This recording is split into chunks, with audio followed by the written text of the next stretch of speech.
Support for Iowa Catholic Radio and the Uncommon Good provided by Mercy College of Health Sciences. Learn more at mchs.edu.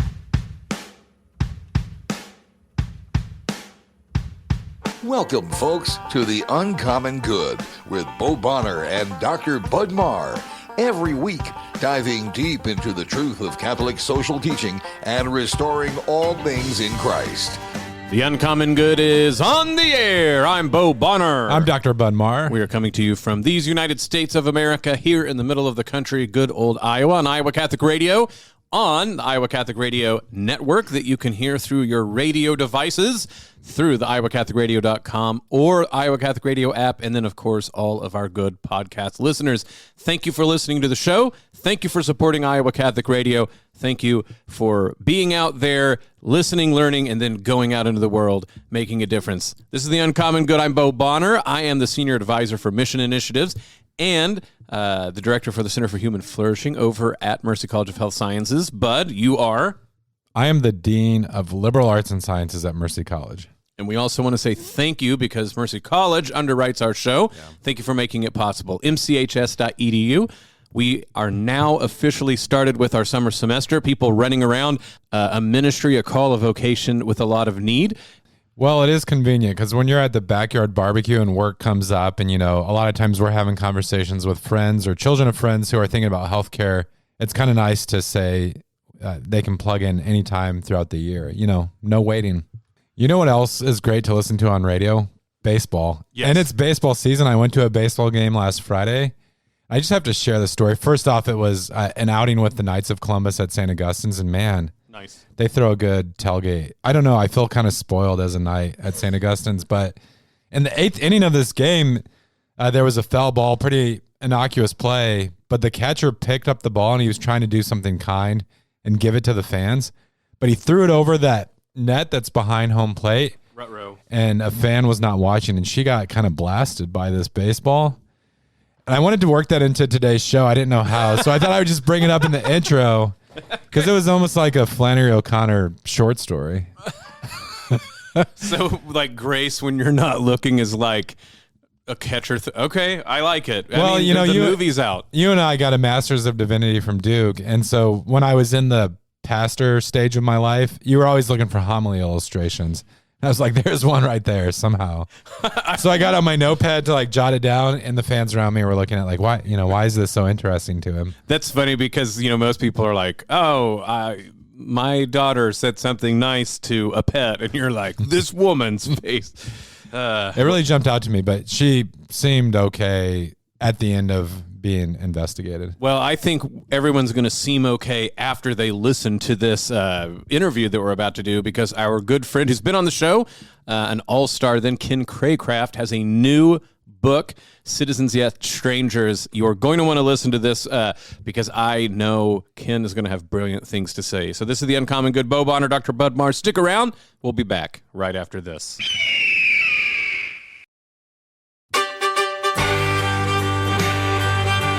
Back with The Uncommon Good. Bo Bonner and Dr. Bud Marr joining you this week. Thank you for listening to the show. It is so wonderful to have you with us. And speaking of something so wonderful to have with us, I want to reintroduce another Uncommon Good all-star, Ken Craycraft, who is an attorney, a theologian, holds the James G. Gardner Family Chair in Moral Theology at Mount St. Mary's Seminary and the School of Theology, the Seminary for the Catholic Archdiocese of Cincinnati. He has a new book out, which I recommend everyone get. It's called Citizens Yet Strangers, Living Authentically Catholic in a Divided America, from Our Sunday Visitor. If you go to osv.com, you can go buy it there. Ken, thank you for returning to the show and talking about this very, very timely book with us. Well, thank you, Bo. It's good to be with you, and I'm happy to be back on the show again. It's been a while, so I've been looking forward to it, and good to see you as well, Bud. Yeah, for sure. So one of the things with this book, I guess it's behooves us to talk about one commonality that all three of us have that will make maybe why this book speaks to me, for instance, so well. Yeah. We all have ties to both Stanley Hauerwas and Alistair McIntyre, two Pete philosophers and theologian and philosopher, I should say, respectively, who you talk about in this book.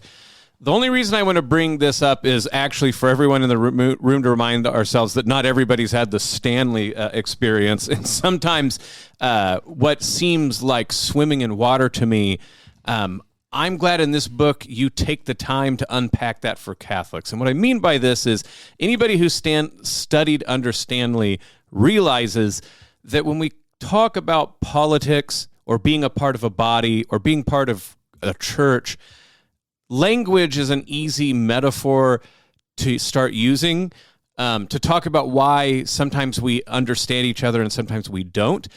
I will often launch into this metaphor and realize that some people have not had the same opportunity to swim in that water as I do. So, Ken, to open up the show, you talk a lot about how language and dialects might help us understand why it is that Catholics will use the same political words as the political tradition of America, but that doesn't always mean we're saying the same thing, and why we sometimes talk past each other, and why sometimes it's actually important for Catholics, so to speak, to speak a different dialect or language. Do you mind here at the top of the show maybe grounding that a little bit? Because I think it will be a foundation for everything else we talk about today. No, you're exactly right, Bo. You hit the nail on the head, and I'm happy to open it up by discussing that, because both McIntyre and Hauerwas have taught us that language is embedded as reason is embedded in particular traditions, and we derive the meaning of those languages and those words, the grammars, the syntaxes, even the vocabulary, from the tradition-laden rationality which gives them meaning. And we can't separate our language from those traditions and that tradition-laden rationality. And I know for a lot of Christians that sounds a little bit uncomfortable at first, because Christians have this sort of inchoate, especially Catholic Christians, have sort of this inchoate and sometimes, express commitment to natural law.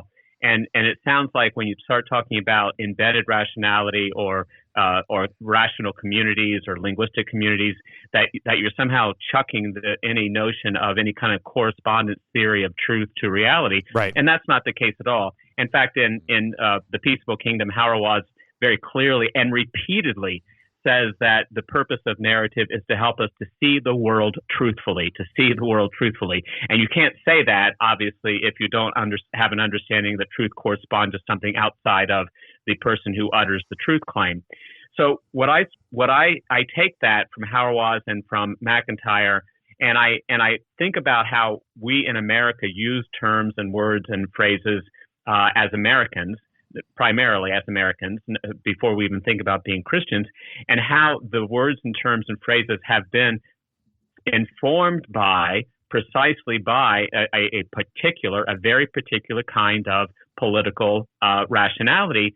And that political rationality is substantive in nature, not merely procedural. In other words, it doesn't just give us the room to compete in the moral rational arena, but rather it brings a particular moral rationality to our political lives as well, and that's important.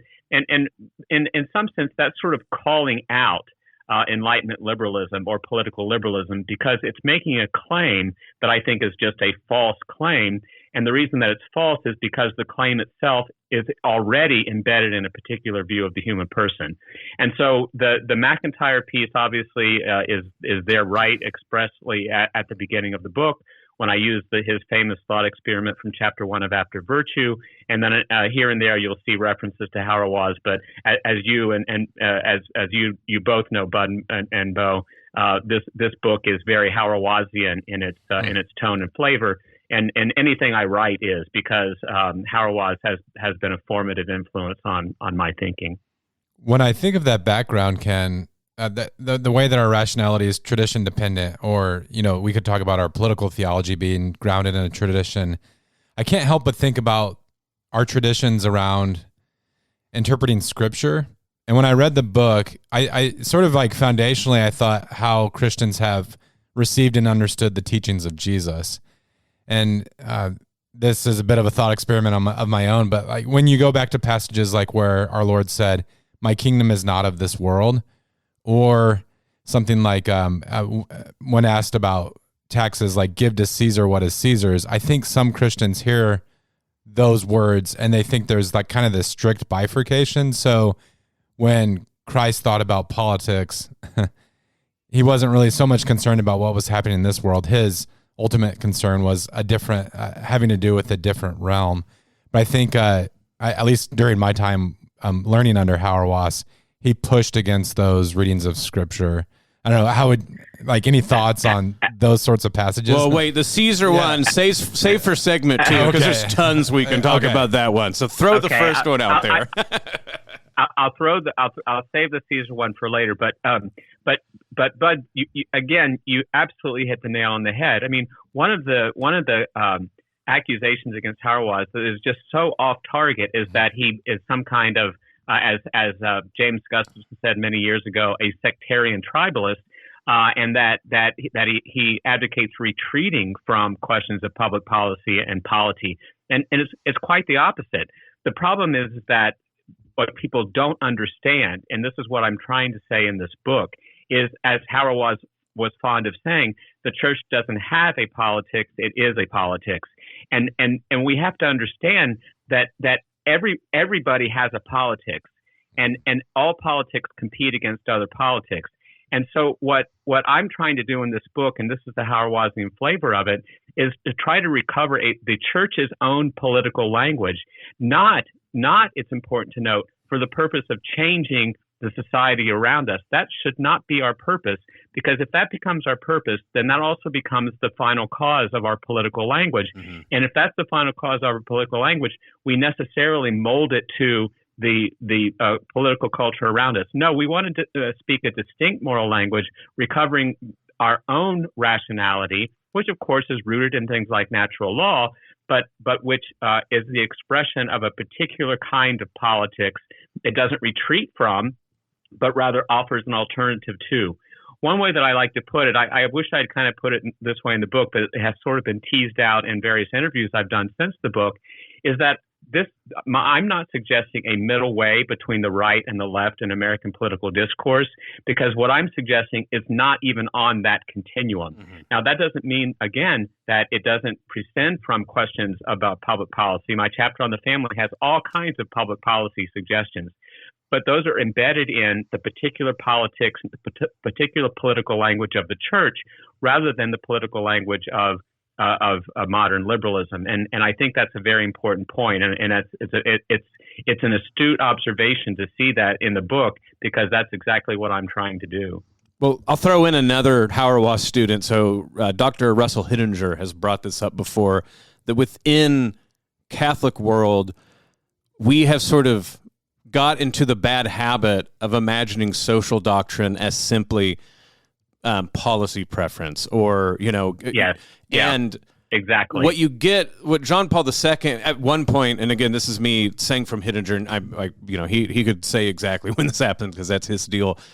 John Paul II was looking to make a slim social doctrine catechism, almost like a penny catechism, but for social doctrine, that enunciated the principles of Catholic social doctrine.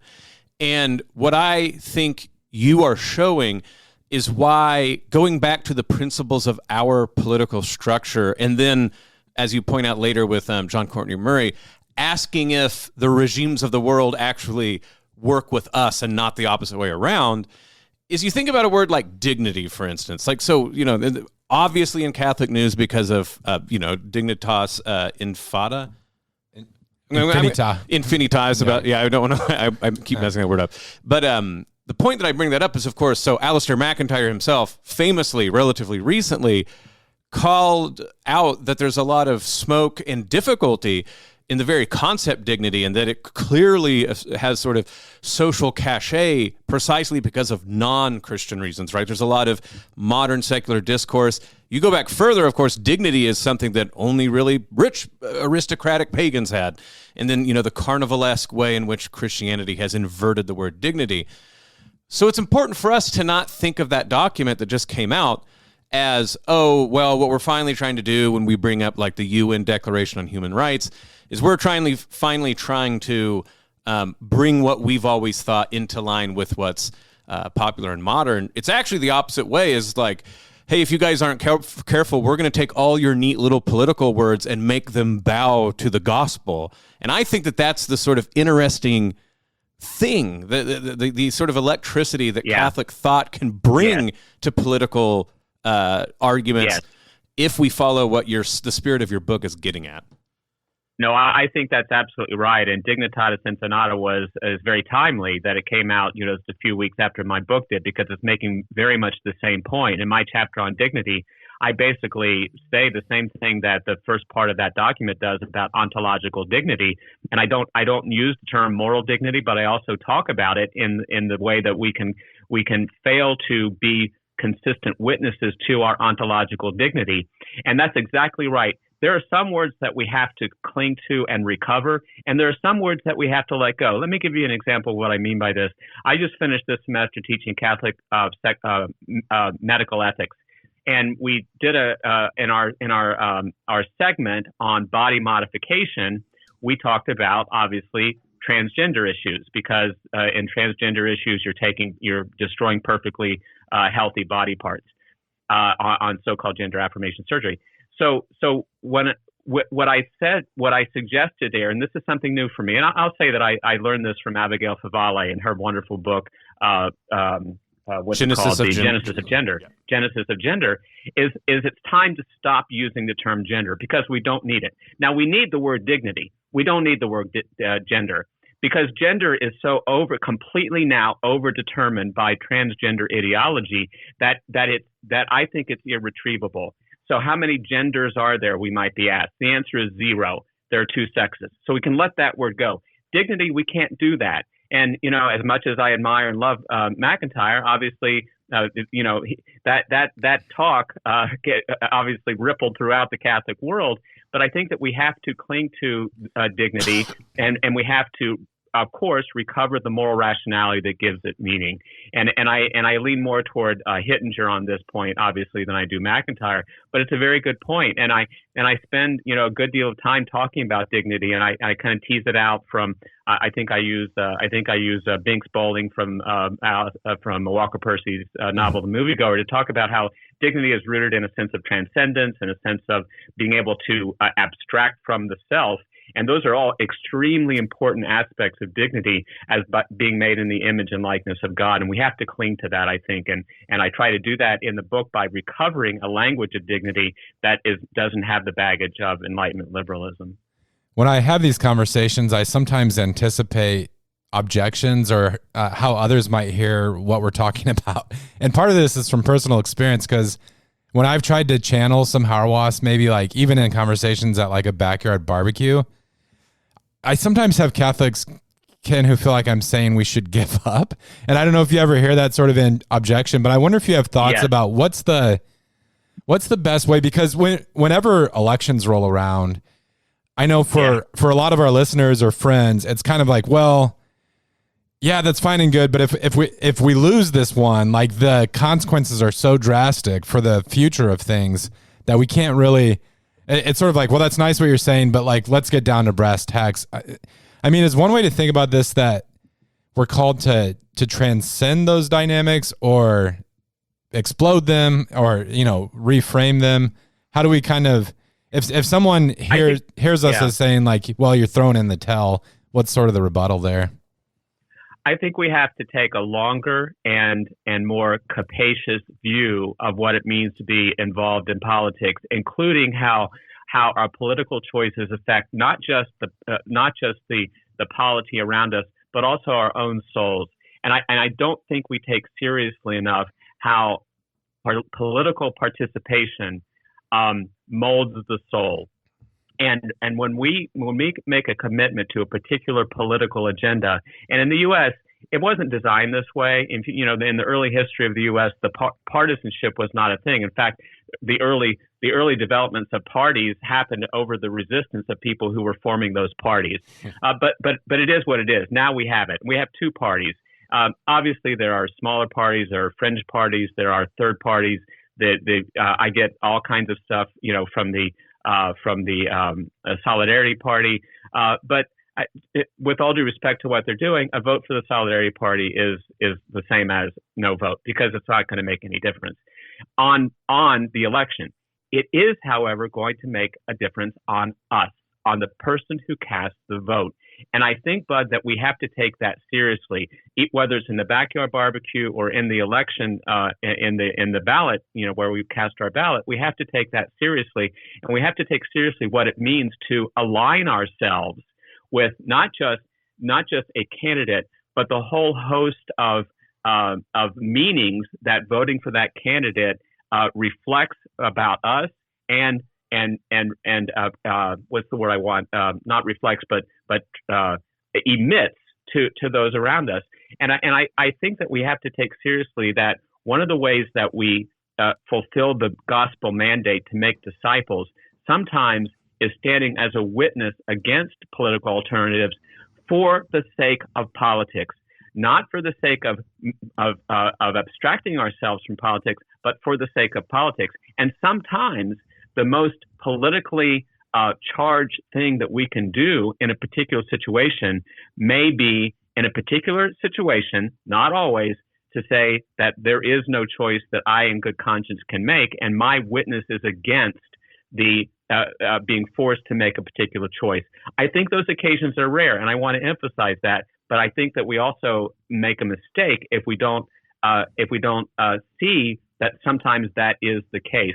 And let me say just one more thing very quickly about that, Bud. And this goes back to something I said earlier. And I gave a talk on the book a few weeks ago, and the first question I got was, well, what should we do? And the question was question begging, because it assumed that our role is to make the society around us better. I absolutely reject that premise. It is not our role to make society better. It is our role to make disciples. There's a very big difference between those two things. If we make disciples, society will get better. There's no way to make society better on its own terms outside of the Christian understanding of the human person. And so, and again, going back to something I said earlier, if making society better is the final cause, to use that language, of our moral and political action, then we're going to go down the wrong road, because the way to make society better is going to be in the terms that society wants. Yes, Jesus said, go and make disciples, baptizing them in my name. That's a political act, and that's what we need to be called to do, not to make society better by somehow through policy positions, but by being a witness to the good news. Yeah, and not to give too final of an interpretation on the book of Revelations, but my mind, the harlot of Babylon is utilitarianism in the modern world, and us willingly making the church an object of utility for the sake of society gets it completely backwards, as if the church. I agree with that so much. And again, I'm glad that you brought up Alistair McIntyre's point about a new and very different Saint Benedict, so that unnamed book writers who act like that interpretation is retreat. That's not retreat, it's refusal. Benedict refused the Roman terms. He didn't retreat. I mean, if you go to the Benedictines on the feast of Saint Benedict, the point was not he skedaddled, it's that he was learnedly ignorant of Rome and what did it say? And ignorantly learned about the ways of God. So, he was going to end up in the desert not because he needed to leave, but because he refused the Roman terms of the time. And I think that is, I didn't think about it until I read your book and saw exactly, and rethought about it in Hauerwasian terms. That's the way I would put it. It's not retreat, it's refusal. We refuse to be told by this any politics. So again, I'm with you. If most people probably should vote, even when it is sort of the lesser of two evils, I'm with you that I think it can be bad enough that you just say refuse. What I will not accept is to be told you must. I'm like, no, the church will not be beholden to what the world says. And I'm going long because I'm ranting, but this is how much I love the book. So everybody, osv.com. This is the Uncommon Good. Bo Bonner, Dr. Budmar. Stick around. We'll be back right after this.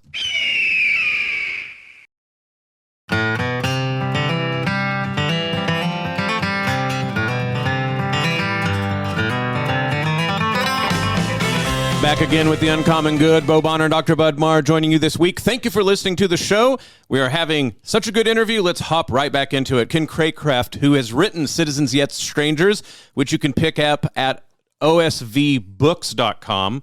I think I just said osv.com last time, but osvbook.com. Ken does a lot of things. He's even a lawyer, but I don't think he's asking for any work. I think he has plenty of work. But he's an attorney and a theologian, holds the James J. Gardner Family Chair in Moral Theology at Mount St. Mary Seminary and the School of Theology, the Seminary for the Catholic Archdiocese of Cincinnati. Ken, again, thank you for coming on the show. Thank you, Bo. It's great to be here. So, what everyone's been waiting for, the interpretation of the Caesar's coin, render unto Caesar what is Caesar, and to God what is God's. Now, obviously, this, to make a bad dad joke, a lot of coinage of interpretation throughout the years here. I love the point that you make, from Benedict XVI about what is the image on the coin? It's Caesar's, but what's the image on our souls? It's, the Imago Dei, that's humans. To throw in dorky Bo words, my favorite part that you pointed out to this, and I think it will help really illuminate what you're trying to get at in this book, is what I want to call the apophatic nature of render unto Caesar. Jesus is not only a miracle worker and the Son of God, he is also masterful at answering questions meant to try to corner him. And in a way, what he does by giving the apophatic answer, right? In a way, it's not an answer. It's more important about what it discludes than it includes. That, in a way, I think that's very symbolic about what your book is saying the Catholic difference in a society can make. Is if we're not strong enough, if we're not worried about being faithful rather than successful, what we're going to end up doing is create just repeating arguments each side has. But to be truly Catholic is to show precisely why those sides don't work, and hope political hope is to say there's a future that we can go to together, but we have to clear, the thorns right now. I want to start with the last point that you made, because that's a really good point. When we Catholics think about eschatology, it isn't like most Protestants do. Yes, of course, eschatology is concerned with things to come, but eschatology is concerned with right now. It's making the Lord's Prayer real in our lives. Thy will be done on earth as it is in heaven. That's an eschatological statement, and it's very much rooted in the politics of the Caesar's coin pericope. You're exactly right. I want to repeat it just so it's clear that what I understand you saying, because I agree with this, is that Jesus actually did not answer the question. Correct. I think that's important, and he deliberately did not answer the question. And I think his not answering the question is what we need to learn from, and what the point of it is, and it's in all three synoptics, by the way, so they all pick this up. The way that I see it is that there are two ways of looking at Caesar's coin and what is God's and what is Caesar's. One is that everything is Caesar's and what is God's is a subset of that. The other is that everything is God's and what is Caesar's is a subset of what is God's. And of course, that's what Jesus' non-answer is saying. And you're right, I shamefully, well, not shamefully, I mean, Benedict XVI had a wonderful take on this. I adopt it, expound on it a little bit, that Caesar's image is on the coin, God's image is everywhere else. It's on us, it's on our soul. And as such, as God's image is everywhere, then Caesar's coin is a part of that. So we don't reject the authority of government to shift it, to make it broader than just the Roman Caesar. We don't reject the legitimacy of the authority of government, but we understand that authority is a subset of all of creation, which is God's, and so everything is God's. So we could say that when Jesus says, give to Caesar or render to Caesar, or whatever the particular translation that we're reading it's yes, acknowledge that Caesar is due some things as a minister of God, and I know we haven't got to Romans 13 yet, but that's what we're tending to, but also recognize that subset of what is Caesar's is part of the entirety of creation, which is God. So what is God's is everywhere. What is Caesar's is a very small part of that. And let me make one quick point here, going back to the first segment, and that is this. when we talk about, and this goes back to Bud's backyard barbecue as well, I often hear people say that we are commanded, we are obligated as Catholics to participate in politics. I reject that. It's not what the Catechism says. It's not what the tradition says. What the Catechism says is that we are obligated to participate in social life and civic life, not politics. And politics is a subset of that. It's not an unimportant one, but it is a subset of that. In the same way that Jesus is saying political authority is a subset of God's authority, and it's God's authority to which we are primarily committed. And that doesn't mean that Caesar doesn't have legitimate authority. And note that his accusers were so dissatisfied with his answer that they basically ignored the answer when they accused him before Pilate. Right. And essentially they told Pilate that Jesus said the answer that they wanted to hear so that they could accuse him of subversion, but he didn't give that answer. And it's really somewhat comical, actually, when you look at it, is that, well, he didn't give us the answer that we want, but we'll tell Pilate that's the answer that he gave anyway. Oh, and I mean, and they also implicated the opposite way to their people that he gave the opposite answer. Yeah, no, that's a great. And and I sort of see Thomism all over this place. That's not again as polite as possible. Dorky cornbread Thomism flowing on YouTube. I like the sort of deep. You don't say too much, and it's not like because you're scared, but because to say too much is to give into the temptation to explain with the enemy's terms, as it were. So I'll make a weird analogy. It actually reminds me that in the Summa, Thomas actually says far less about transubstantiation than most people usually think. What he's really doing is saying what isn't happening, right? It's not cannibalism. It's not merely a symbol. It's the mystery in between those things. I think this connects to what we're talking about here. You have the letter to, I forget what it is, but it's the letter where you get your title from, right? Like citizens everywhere, yet the strangers. The Epistle to Diognetus. Yes, and the Epistle to Diognetus. And the word that that you're deriving from there is whatever we're doing, we transcend politics, but not in the normal way we hear that term where it's like float above and not get involved. It's something akin to what I think is going on when Thomas makes sure that we understand that transubstantiation is about what the Eucharist isn't. Well, this is about what the politics cannot become for a Christian. Oh, yeah. And that to me is this sort of Thomistic take on what's going on, and what even the people like you bring up at the end, like not to get in big fights. I mean, they already don't like me. But certain integralists, so-called, they get into this idea where I think they overdetermine and say things that are not only not required to be said, but will instantly mar the points that I even think that they have that are good, right? Yeah, they're good points. And that's to me is one of the traps that consistently we fall into in the church. And once more, to keep praising your book, that you do such a good job calling attention to. So for instance, if people just want to like immediately skip to one part of your book, which I know I wouldn't suggest, if they go to that last chapter and just look at the list of antipods, as it were, that you list, to me that's a long ways towards that political catechism that I think John Paul II was looking for. And it's interesting, Bo, that when after I wrote Chapter 7, the publisher of our Sunday Visitor came back to me, and actually it was after the book was already in proofs, and he wanted me to sort of add some nuance about the difference between a nation and a state, which I was happy to do because of some things that St. John Paul II had done, as well as Benedict XVI. But I think you're exactly right, and I also would suggest that one of the things that I'm trying to do with that grouping of things that are in tension is to illustrate that paradox is not contradiction, right? And that when we think about the nature of our political lives together, that there are some things that are paradoxical that we can hold, but that's not necessarily contradiction. And I think you're right.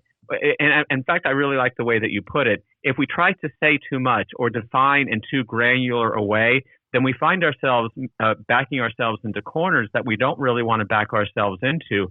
Because as the Epistle to Diognetus, which is really an animating letter in my book, says is that we can be Christians everywhere under any number of kinds of politics. but also we are strangers everywhere because our politics are different from the politics around us. And I think that tension, the paradox that is introduced by that epistle, which I think is far, which needs much more attention than it gets, and especially chapter 5 of the letter, which is what I highlight.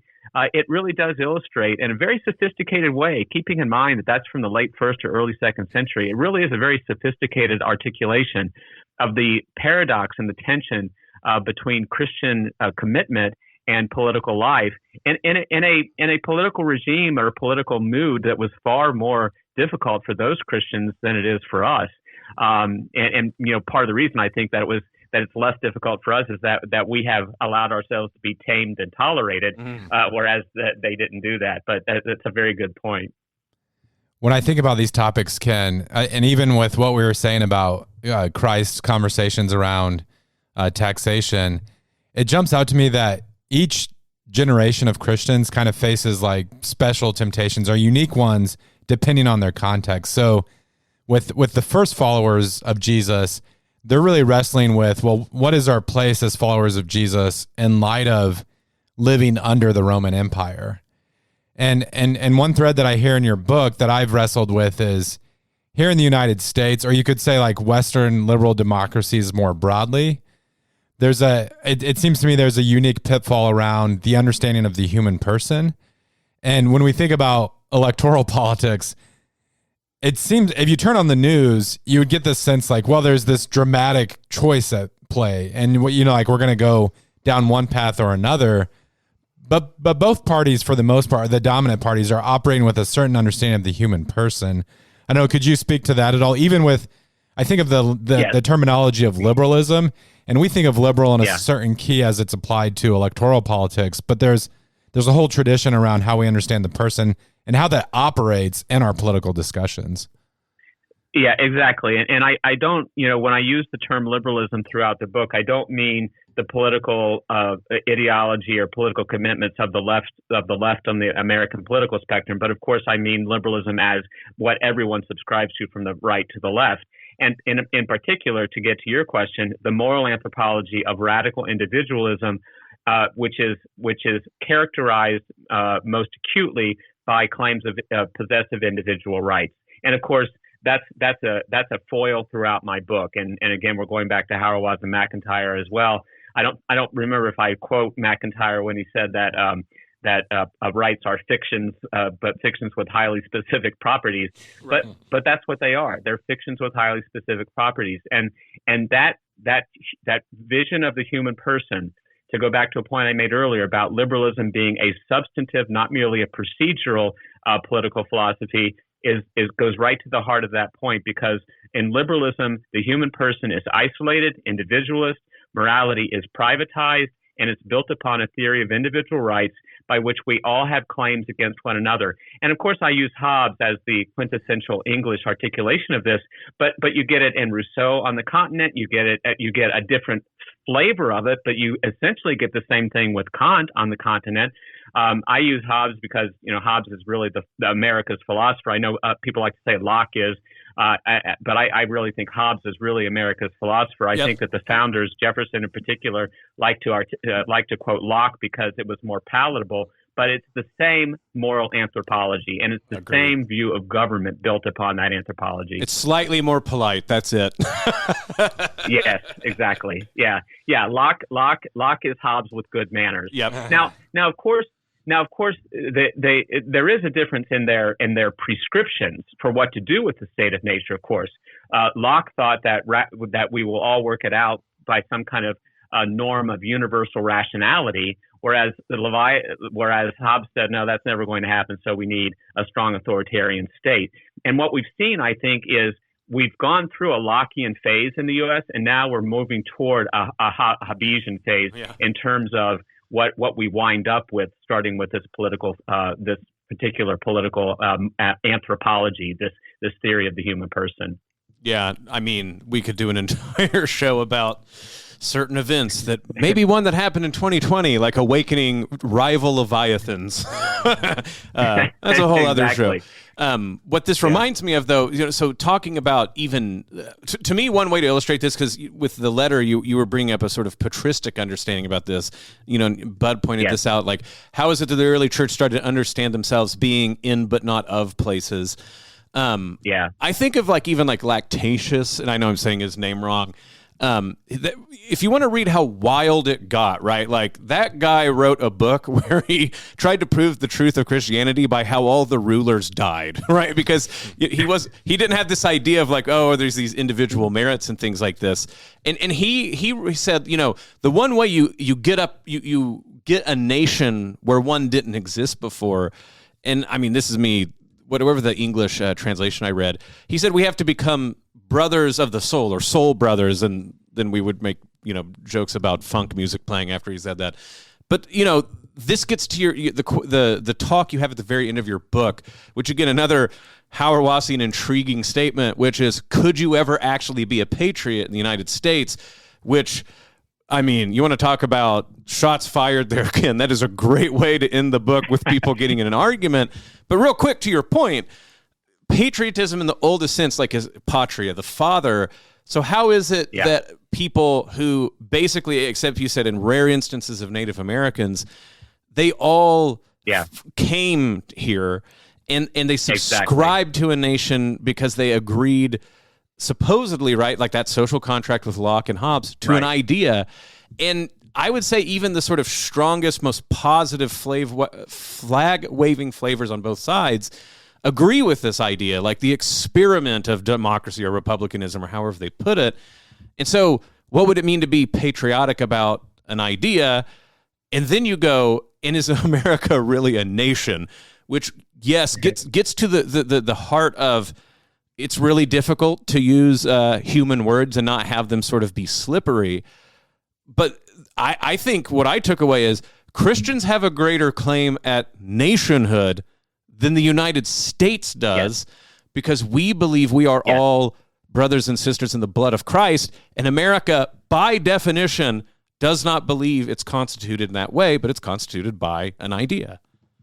And that's exactly right. And I think, and as I suggest in the book, it might even, at least at the time of the founding, and maybe still today, it might even be unique in world history that America is founded solely on an idea. We're not founded upon any kind of linguistic community or ethnic identity and so forth. Now, of course, as I say in the book, that over time it's developed in such a way that you can say that it's starting to happen. But 250 years is not enough for that to happen. And so when we talk about patriotism in the American context, and again, I draw upon Alistair McIntyre's Lindley lecture at the University of Kansas some 40 years ago, when he talked about 5 possible definitions of patriotism, and he suggests that he's not sure that any fit in America, and I think that that's right. Because if it, and here's the reason this is such an important question. If patriotism in the American context is not commitment to the patria as it is in virtually any other country, but rather to a set of ideas, what if those ideas command allegiances that are contradicted by our faith? And that's why we have to have, at best, a very chastened understanding of patriotism, if we can embrace it at all. And I'm not sure that we can. Now, one of the things that the editor said in the final editing of the book, she said that basically you've staked out some ground, and in this chapter you keep saying, if America is this, or if I'm right, just drop that language, because obviously you've committed yourself to an idea that America is founded upon an idea that should give Christians heartburn. And if it doesn't give us heartburn, then we're not thinking deeply either about our faith or about American politics, or likely both. I don't mention it in the book because I've mentioned it elsewhere, and at some point you think you gotta move beyond it. But Hauerwas and Mike Baxter wrote an article many years ago called "Why Freedom of Religion is Not Enough," and at the end of that article, they suggest that we might have to leave some of these questions, and this is the term they use, profoundly unresolved. And I really, really like the way that they put it, because we have to emphasize both. Profound, it's something that we have to think about, and that if we don't think about, we're failing. We're failing in our Christian witness if we don't think about the tension of being a Christian in any kind of regime, but especially in one like ours, and unresolved. We shouldn't be worried. We shouldn't be afraid of leaving it unresolved. We shouldn't be afraid of the tension. And I use a metaphor that I'm not sure is all that successful in the book. But, I loved the it. surface tension I loved it. Yes. Oh, good. Yes. I'm glad. Yeah. I'm glad. So what I suggest is that the tension can be a metaphor for this tension can be the surface tension of a water keeping up a ship, and of course the church is the bark of Peter, so there's a little bit of that going on too. But what it requires is all kinds of things, because if you think about it, it's unlikely that a 20-ton ship would sit on top of water. But it only can sit on top of water because of the surface tension of the water. But all kinds of things have to obtain for that to occur. The ship has to be made of the right materials. It has to have the right weight distribution. It has to have the right ballast. All kinds of things have to go into it. And if we try to start tinkering with it, the ship might founder or sink. And that's what we have to understand. The bark of Peter sits in tension with all politics. And if we start to tinker with it, then we might spring a leak, and that's what. In fact, we have sprung a leak, and so let's not worry about the paradoxes. Let's not worry about the tension. Let's instead tell ourselves that the tension is the thing in many cases, and that's going back to the Epistle to Diognetus. I think that's exactly what he suggests there. Amen. Well, the book is Citizens Yet Strangers, Living Authentically Catholic in a Divided America. It's available on osvbooks.com, an incredibly timely book for our times that I hope you all go get and read. Ken Craycraft, thank you so much for coming back on the show. It was a wonderful interview. Thank you, Bo, and thank you, Bud. I really enjoyed it, and thank you so much for supporting the book. This is The Uncommon Good. We'll be back right after this.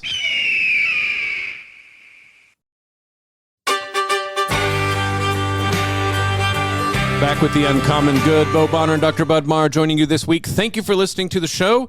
But I have to say, that's one of the best interviews we've had in a long time. And I don't even mean to discredit anyone else we've talked to or ourselves, but I have to give it to Ken. That was amazing to see how a Catholic approach to the faith with politics, and Ken having a book that I think is very accessible. It was very exciting, and I hope people not only get to listen to this show, but go check out his book at osvbooks.com. Yeah, we got to swing by Divine Treasures and make sure they have a copy of that book, because I think what's so great about it is, like Ken said, he wrote it for a popular audience, but I think he gets into some really depth with the conversation. And to me, it was kind of nice. Like, Ken Craycraft is a great thinker, and a lot of times when scholars write today, the books are, out of my price range. But I mean, the OSV's offerings are pretty reasonable, so I hope folks do have the chance to go find that book. Well, two other connections to this, right, is you have you have a daughter who works at Divine Treasures, so you can sick her on this. But was it one of your books, OSV? Yep, the Seeking God with St. John Henry Newman is OSV, and it seems like a really good operation these days. Mary Beth Giltner was the editor that I worked with. She ended up marrying a friend of mine from graduate school, small world and everything, but she's a great editor. So I think people know where they need to hop on over osvbooks.com. You can pick up Ken's book and then maybe Bud's book as well. So Bud, we're ending up here. Tell folks how they can join the prayer life here at Iowa Catholic Radio. Please do join our prayer life here at the radio station. We pray the rosary on air at 6 a.m. and 10 a.m., the Chapel of Divine Mercy at 2:55 in the afternoon. But you can also use the Iowa Catholic Radio app to pray the rosary anytime, anywhere. And you can go to iowacatholicradio.com/events or .com/events. Yep. Or click on events when you're there to see what is happening in and around the Iowa Catholic Radio listening area all through Central and South Des Moines, and anywhere that you are picking up the signal. You can go there, but also to iowacatholicradio.com. You can donate. You can also call 515-223-1150 to donate as well. Remember that this is a ministry that is not just the people behind the mics, behind the boards, behind the desks. It is your ministry, and you make this possible through your prayers, your volunteer time, but also very much through your material donations that without we could not do what we are doing here. So please consider a gift as we march along through the year. One more time, iowacatholicradio.com or 515-223-1150 that you can call or text. Bud, thanks again. Wonderful show. Wonderful to be a part of these engaging conversations. I look forward to next week. That was great. And just to let everyone know from the airwaves, my foursome at the Iowa Catholic Radio Golf Tournament did not win the tourney. This is the Uncommon Good. May Jesus Christ, the Prince of Peace, reign in our hearts, family, city, nation, planet, solar system, galaxy, the whole kit and caboodle. This is the Uncommon Good, and we'll be back next week. The Uncommon Good with Bo Bonner and Dr. Bud Marr is heard every week on wonderful Catholic stations like this one, and anytime on podcast. Just search for The Uncommon Good. Support for Iowa Catholic Radio and The Uncommon Good provided by Mercy College of Health Sciences. Learn more at mchs.edu.